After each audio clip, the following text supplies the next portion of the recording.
ஆண்டவருடைய பரிசுத்த நாமம் மகிமைப்படுவதாக. எனக்கு அன்பான தேவ பிள்ளைகளே, கர்த்தராகிய இயேசுவின் நாமத்தினாலே நான் உங்களை வாழ்த்துகிறேன். கர்த்தர் நம்மோடு கூட இருக்கிறார். தேவன் நமக்கு அடைக்கலமும் பலனுமாக இருக்கிறார். கர்த்தருக்கு ஸ்தோத்திரம். இந்த நாளிலேயும் கூட ஒரு முக்கியமான காரியத்தை உங்களோடு கூட நான் பகிர்ந்து கொள்ளுகிறேன். கர்த்தர் உங்களை ஆசீர்வதிப்பாராக. நாம் முழுவதுமாக விடுவிக்கப்பட்ட ஒரு வாழ்க்கை வாழ்ந்து கொண்டிருக்கிறோமா என்பதுதான் அந்த யோசனை. ஒரு ஜெய ஜீவியத்துக்குள்ளே கடந்து வருகிறது மிக மிக லகுவானது.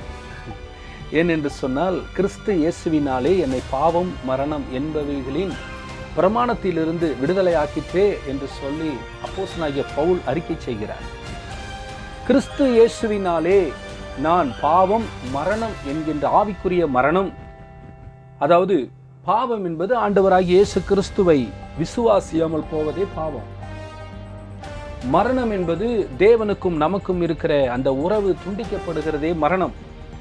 இந்த இரண்டிலுமிருந்து ஆண்டவராகிய கிறிஸ்து இயேசுவினாலே பாவம் மரணம் என்பவைகளின் பிரமாணத்திலிருந்து நான் விடுவிக்கப்பட்டிருக்கிறேன் என்று அப்போஸ்தலனாகிய பவுல் சொல்லுகிறார். இன்றைக்கு ஒரு வெற்றியுள்ள ஒரு வாழ்க்கை வாழ, ஒரு ஜெயமுள்ள ஒரு வாழ்க்கை வாழ, ஒரு மகிழ்ச்சி உள்ள ஒரு வாழ்க்கை வாழ, ஒரு சுதந்திரமான ஒரு வாழ்க்கை வாழ்வதற்கு இன்னைக்கு கர்த்தருடைய பிள்ளைகள் மிகவும் போராடி கொண்டிருக்கிறார்கள். கர்த்தருக்கு ஸ்தோத்திரம். அப்படியே மிகவும் துவண்டு போய் காணப்படுகிறார்கள். ஆனால் நீங்கள் விடுதலையோடு தான் இருக்கிறீர்கள் என்பதை நீங்கள் விசுவாசத்தினாலே அறிக்கை செய்து தேவனுடைய பூரண விடுதலைக்குள்ளே நீங்கள் கடந்து வாருங்கள். கர்த்தருக்கு ஸ்தோத்திரம். எந்த ஒரு தேவ பிள்ளைகளும் அடிமைத்தனத்திலே இருக்கிறதை தேவன் விரும்புகிறதே இல்லை.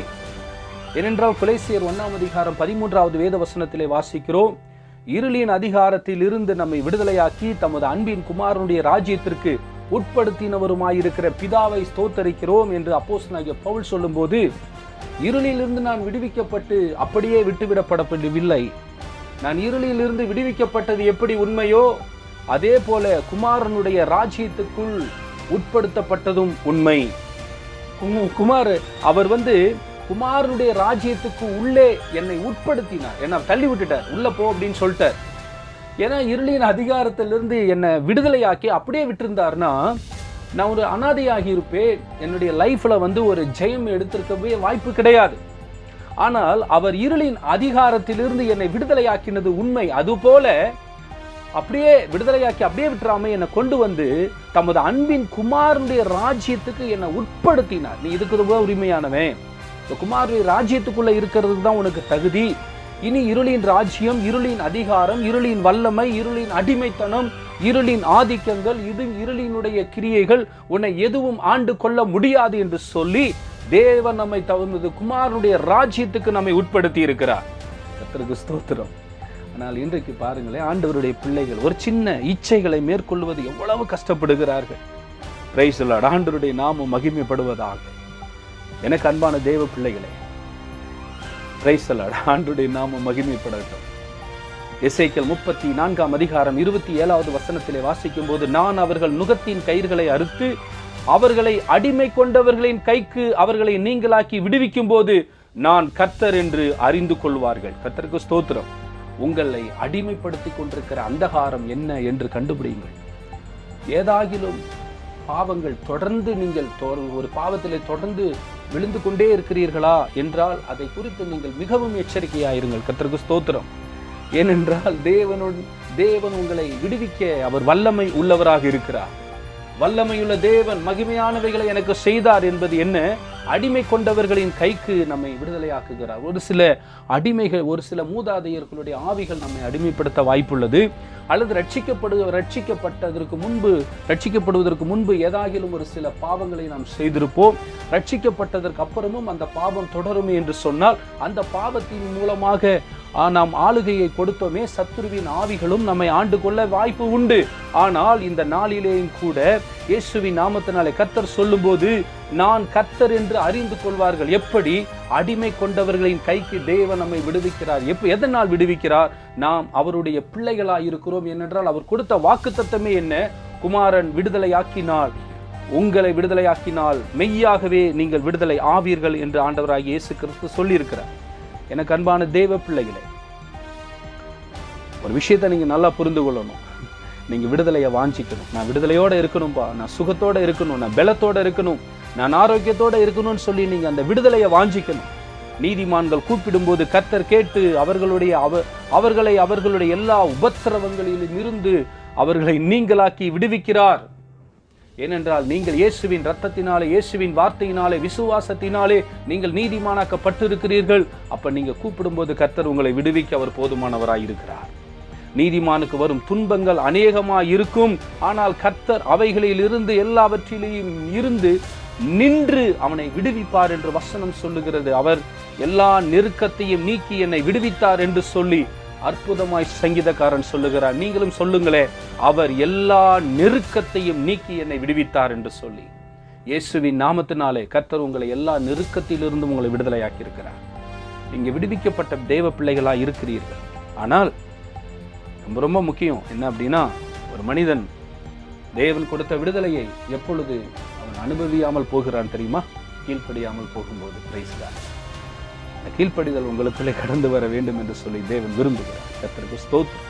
ஆபத்து காலத்தில் என்னை நோக்கி கூப்பிடு, நான் உன்னை விடுவிப்பேன், நீ என்னை மகிமைப்படுத்துவார். இதுதான் நீ வாக்குத்தத்தம். நான் உன்னை விடுவிப்பேன். விடுவிக்கப்பட்டதான மகிமைப்படுத்த முடியும். என்னை நோக்கி கூப்பிடு, நான் உன்னை விடுவிப்பேன், நீ என்னை மகிமைப்படுத்துவ. அப்ப தேவனை நாம் எப்ப மகிமைப்படுத்த முடியும்? விடுவிக்கப்பட்ட ஒரு வாழ்க்கைக்குள்ளே கடந்து வரும்போது.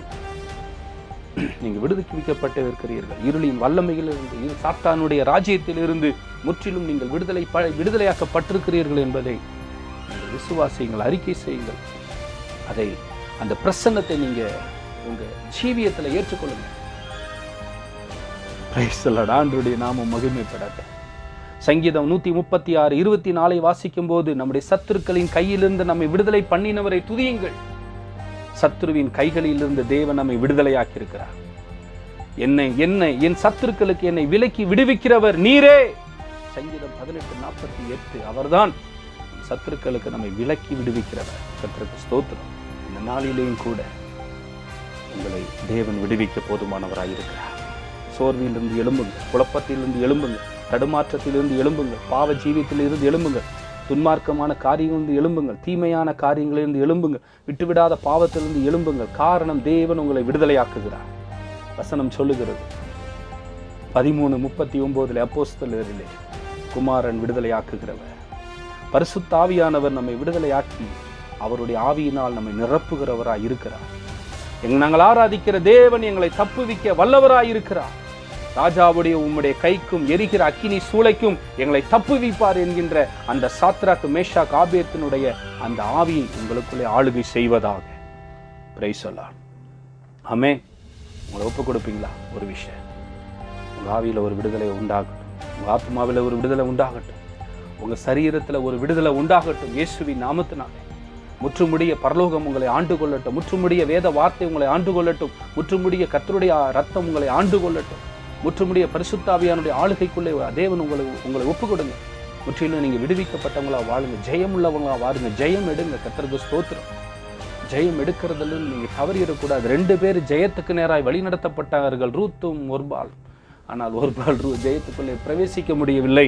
ஆனால் ரூத் உட்பிரவேசித்தாள். ஜெயமுள்ள வாழ்க்கைக்குள்ளே நீங்கள் கடந்து வாருங்கள். கர்த்தருக்கு ஸ்தோத்திரம்.